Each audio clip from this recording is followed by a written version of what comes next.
let's see, what do we have first? Oh, right, the intro.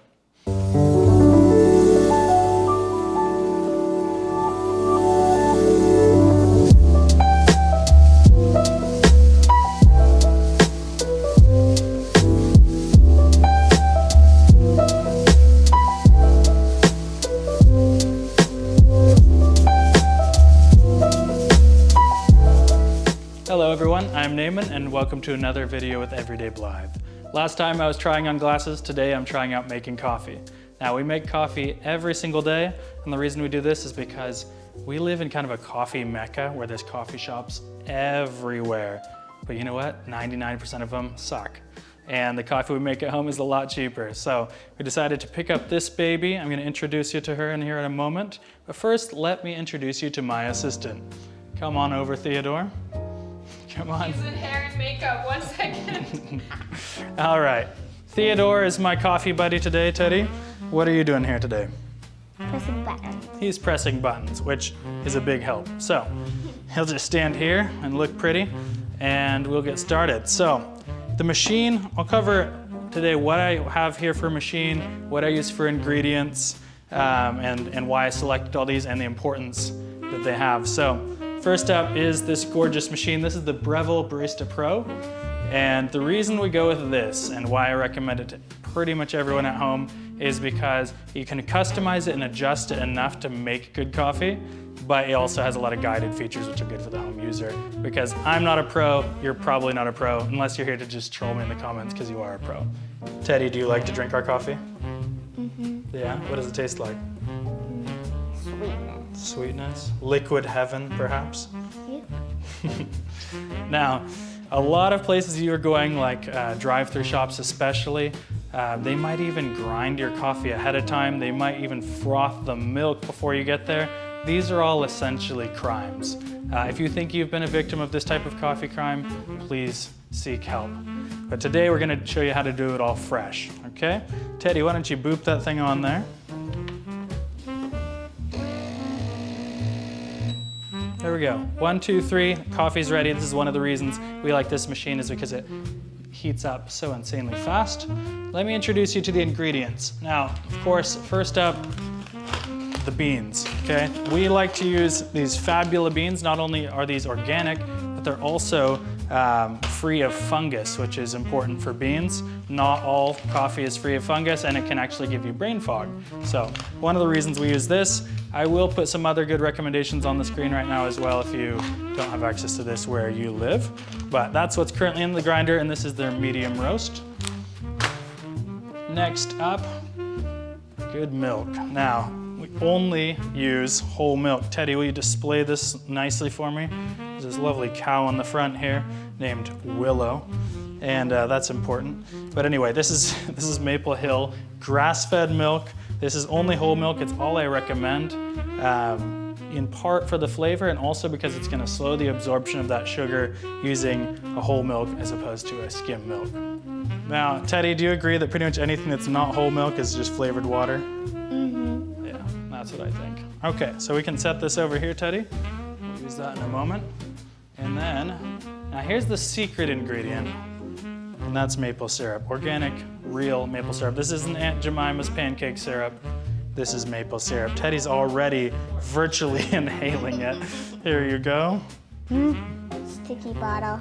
So, Teddy, why do we use maple syrup? To make it sweet or something. Yeah, exactly. We use it to make it sweet. Now, of course, if you don't want to sweeten your coffee, by all means, but we choose to use this as the source of our sugar as opposed to candy or other treats and things because maple syrup has all kinds of things in it aside from just sugar that help to slow the absorption. So we're actually making a healthier coffee than if we were adding some other cane syrup-based things. Now, if you can't get on board with this because you're living under some rock somewhere, then I can also recommend the Torani Pure Made syrups. This is a good alternative because they're pretty clean as far as what they have in them as well. All right, Teddy, what do you think is the most important part in making good coffee?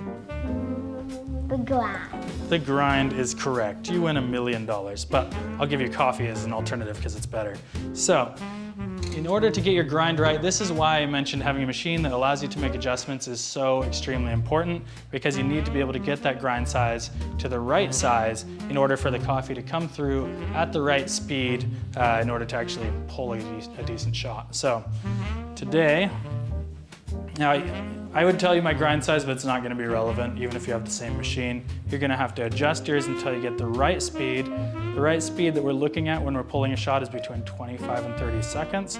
The beautiful thing about this machine is that it actually has a shot timer right on here, so we can see. Teddy, do you want to get the coffee going here?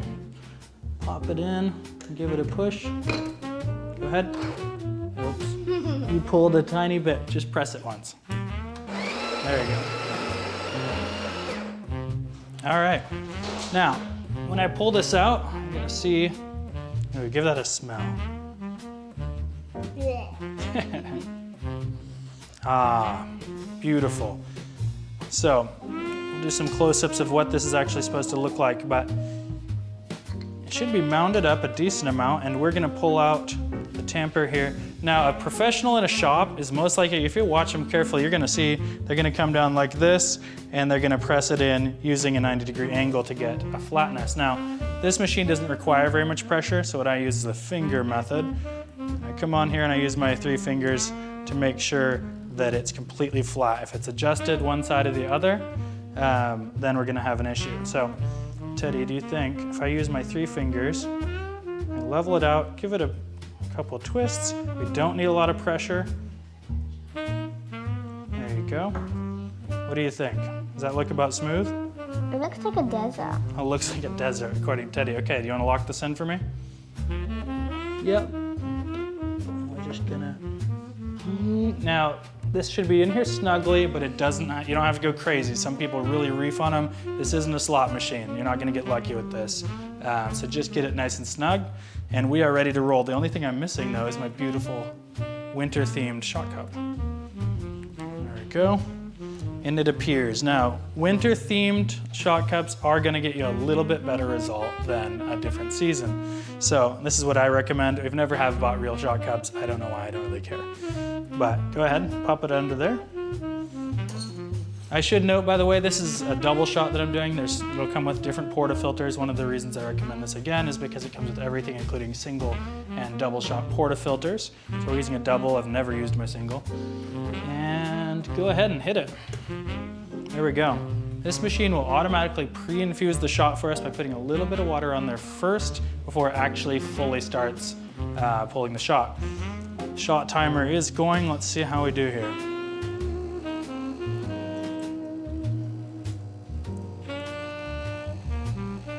Don't put your finger under there, it will burn it. It's pretty hot.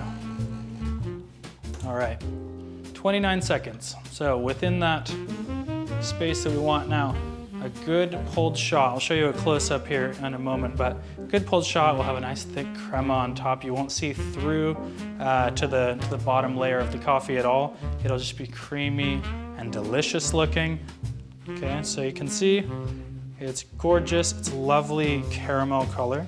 But this is what it's supposed to look like. It's supposed to have a nice caramel color, and it should be definitely multi-layered. If it's looking kind of if it's looking like it's very mixed as it comes out, or if it's coming through very slowly or very quickly, you either have a problem with your grind size, or you're using old beans. It's important to use it fresh every time, or you're tamping it too hard or too lightly.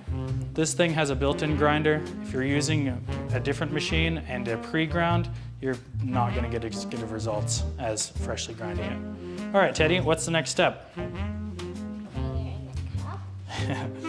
Very good. Now, it is important that you have a mug from Portugal. Other mugs are probably not going to give you as good of a result. Okay, so the next part, yes, you're correct, Teddy. We need to pour some stuff in. So the key is, you notice we don't have any spoons. You don't need spoons if you do this correctly. So if you're doing a sweetener, liquid sweetener works better, but we're going to put 1, 2, 3, 4 little tiny dollops into the bottom here. And then coffee goes in. I don't usually put it right now because I'm trying to time this just perfectly, but I will for the video. I'm going to put this in. This always has to go in before the milk, and then swirl it around. I Again, I would normally be doing this while I froth, but we're gonna swirl that around so that that is mixed, ready to roll. Then we're ready to do the actual frothing. So let's pull out the old Maple Hill. Now, if you don't have Maple Hill in your area, another good option, this has absolutely nothing in it but milk. There's no extra vitamins, no extra garbage. This is another alternative. Organic Valley's grass milk, you might have this more available. Again, nothing else added whatsoever. Another good option, although it does have a little bit of extra stuff, is A2 milk, which is easier on some people's digestion as well, and it tastes good. But milk of choice here today. Now again, some of these things like this milk, like these coffee beans, are a little bit more expensive than your average grocery store product, but it's still gonna be a lot cheaper than going out and buying coffee for $6. So, all right, you wanna turn this thing on? Let's move. Go ahead and give it a twist. Boop. There we go. Now we're gonna let this start up on its own before we put it in the milk, so it lets out this extra water that's in the line there before the actual steam starts coming out. There we go. Go ahead and plunge it in. Now, I should note that the grind process is completely scientific. This is a little more artistic, and it's not very easy. I'm not that good at it. Most people probably aren't very good at it unless they have been working at this for a long time. I cannot do any latte art or anything like that, but the key is to make it taste good, and that's what we're doing here. So we want the tip of the frother just in the milk enough so that it's creating volume. That's what we're doing. We're volumizing and texturing the milk as well as heating it up. Too high and you get big bubbles, which are not desired. A few here and there isn't gonna ruin anything. But if you do it too deep, it'll just heat up the milk and not get any of that volume or texture. So it has to be done just right. I don't normally do this at my table. I'm normally at a counter, so this angle is very awkward. All right, because of this angle, I did let it get a little bubbly there at the end. If that happens to you, well, no matter what really, you can give it a stomp or two on the table. That'll help break that up. And then really has to be poured in right away into your freshly swirled coffee there.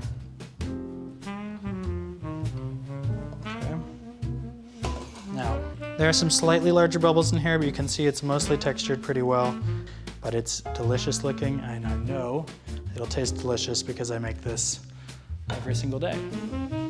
Teddy, what do you think of the end result here? Looks just like perfectly good coffee. It looks like perfectly good coffee, said here from an expert. I think we could trust Teddy's opinion on this, but let's give it a go.